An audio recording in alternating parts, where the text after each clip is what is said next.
Bonjour, nous arrivons donc au 14e jour de cette aventure.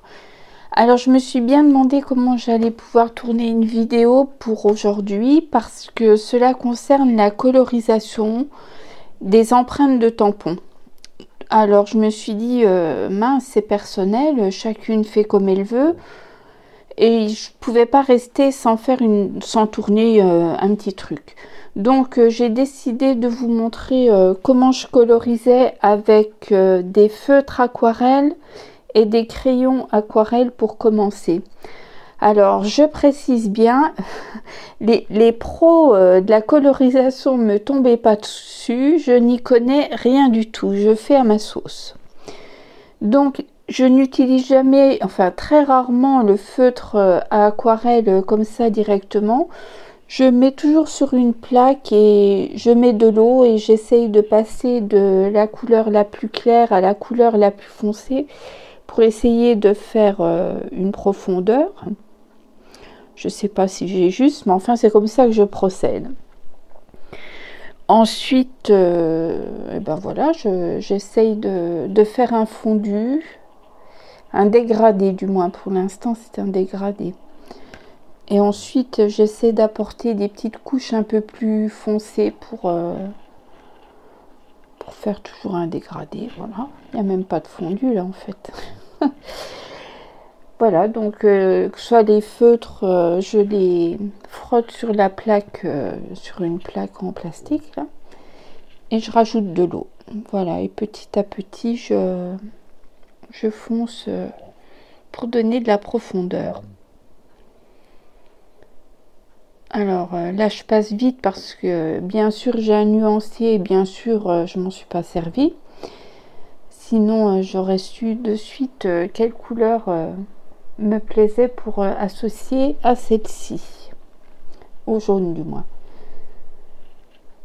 Donc souvent on utilise des couleurs claires, moyennes et foncées. Pour faire un dégradé, on va de la plus claire à la plus foncée. On repasse toujours en couche de finition sur toute la surface avec la plus claire pour tout unifier. Bon. Là, ce sont des aplats, je pense qu'on appelle ça des aplats.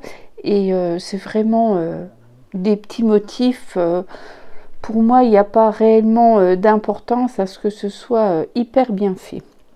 Donc, pour les crayons à l'aquarelle, c'est pareil, je les utilise rarement en les appliquant sur mon papier et en passant de l'eau dessus. J'essaye toujours de prendre par la mine. Je ne sais pas pourquoi, j'ai toujours eu l'habitude de faire comme ça. Donc je continue comme ça me convient très bien. Je trouve que je peux mieux doser. Et voilà, si je veux après foncer certaines choses, j'y vais avec le crayon tout seul. Faites toujours attention que votre crayon soit bien taillé, c'est important.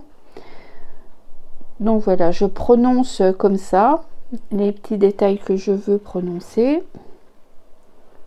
avec le crayon directement. Ces parties-là, je ne les fais pas puisque quand je vais détourer mon tampon, mon empreinte du moins, ces parties-là ne seront pas dessus. Donc il n'y a pas intérêt à les faire.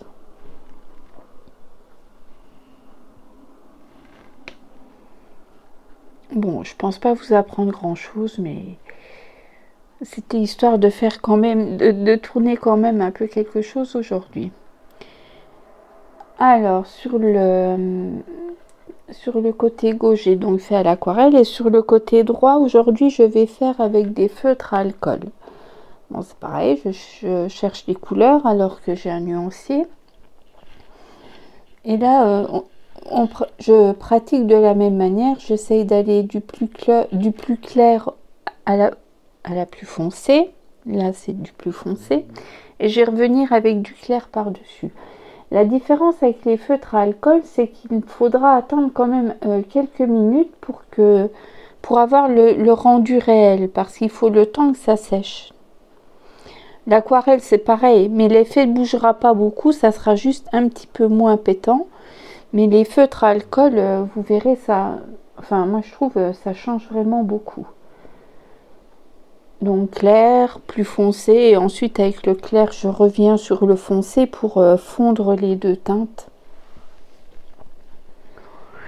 Si Virginie, tu passes par là, tu as le droit de me crier dessus, hein, mais bon, voilà, chacun son truc. Moi, la colorisation, c'est pas ma spécialité, on va dire. J'aime bien, mais je prends jamais le temps de le faire correctement. Voilà, j'essaye de refoncer un petit peu. Je trouve que ça manque un petit peu.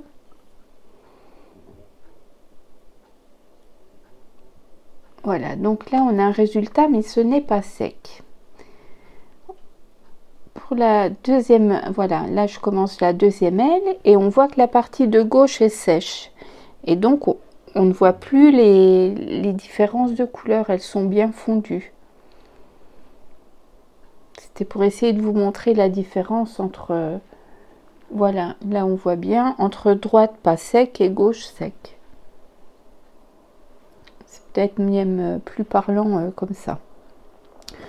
Donc, pour les feutres à alcool, j'utilise de l'encre Memento parce qu'avec cette encre, si je parle des contours noirs, hein, si je reviens avec mes feutres à alcool sur cette empreinte de tampon noir, ça ne va pas baver.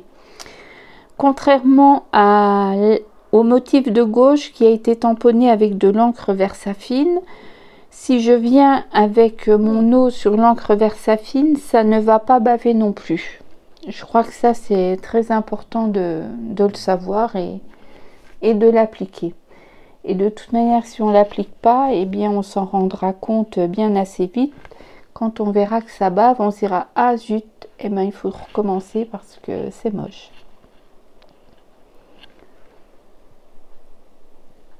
Mais bon, c'est tout. Je crois que c'est à peu près tout ce que je peux vous dire là-dessus, hein. Je sais que les spécialistes pourraient vous en parler pendant X temps. Voilà, moi j'en sais pas plus. Ça me suffit bien par rapport à l'utilisation que j'en ai pour l'instant. Il est sûr que parfois je m'applique un peu plus, je prends plus de temps. Tout dépend ce que je veux en faire.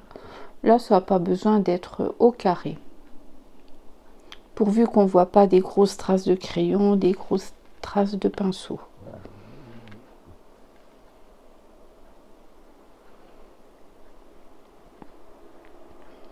Donc, voilà le résultat. Eh bien, je vous dis à demain. Bye bye.